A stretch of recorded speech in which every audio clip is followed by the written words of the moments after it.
BBA, BCA, BMS ఈ కోర్సులు ఎవరైనా మీరు చేస్తున్నారా? ఈ కోర్సులు చేయడానికి అసలు ఎవరు పర్మిషన్ ఉండాలి? ఏఐసిటిఈ పర్మిషన్ ఉండాలా? లేదు అంటే తెలంగాణలో ఉన్న కొన్ని సంస్థల పర్మిషన్ ఉంటే చాలా. అసలు ఏమనుకుంటున్నారు? మన తెలంగాణ రాష్ట్రంలో ఈ డిగ్రీస్ ఆఫర్ చేస్తూ సుమారుగా 400 కాలేజెస్ అయితే ఉన్నాయండి.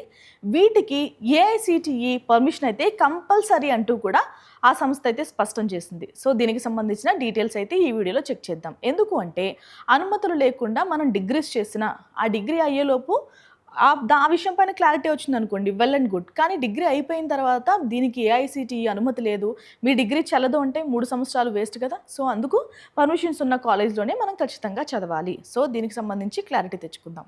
రాష్ట్రంలోని డిగ్రీ కాలేజీల్లో నిర్వహిస్తున్న బీబీఏ, బీసీఏ, బిఎంఎస్ల కోర్సులకు అఖిల భారత సాంకేతిక విద్యా మండలి ఏఐసిటిఈ షాక్ ఇచ్చింది. ఆయా కోర్సులు టెక్నికల్ ఎడ్యుకేషన్ పరిధిలోనే ఉన్నాయని, వాటిని కొనసాగించేందుకు ఏఐసిటిఈ గుర్తింపు తప్పనిసరిని స్పష్టం చేసింది. ఈ మేరకు తాజాగా తెలంగాణ హైయర్ ఎడ్యుకేషన్ కమిషనరేట్కు ఏఐసిటిఈ లేఖ రాసింది. రాష్ట్రంలో సుమారు 400 డిగ్రీ కాలేజీల్లో బీబీఏ, బీసీఏ కోర్సులు కొనసాగుతున్నాయి. అయితే వాటికి ఏఐసిటిఈ అనుమతి లేదు.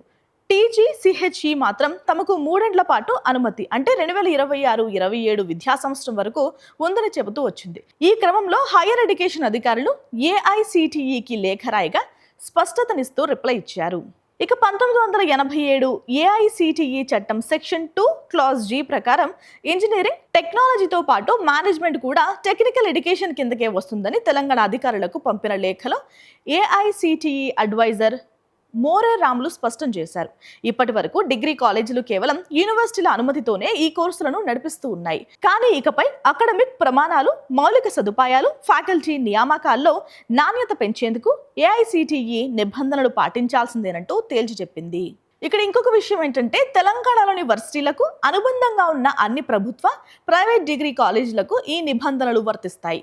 కొత్తగా ప్రారంభించే కోర్సులతో పాటు ప్రస్తుతం కొనసాగుతున్న బీబీఏ, బీసీఏ కోర్సులకు కూడా తప్పనిసరిగా ఏఐసిటిఈ నుంచి అనుమతి పొందాలని ఆదేశించింది. నిబంధనలు పాటించే సంస్థలకు అవసరమైన మార్గదర్శకాలను, సహకారాన్ని అందిస్తామని ఏఐసిటిఈ వెల్లడించింది. కాగా ప్రస్తుతం రాష్ట్రంలో కొనసాగుతున్న ఆయా కోర్సులకు ఏఐసిటిఈ గుర్తింపు లేకపోవడంతో మేనేజ్మెంట్లతో పాటు ఆయా కోర్సుల్లో చేరిన విద్యార్థులు, తల్లిదండ్రుల్లోనూ ఆందోళన మొదలైంది.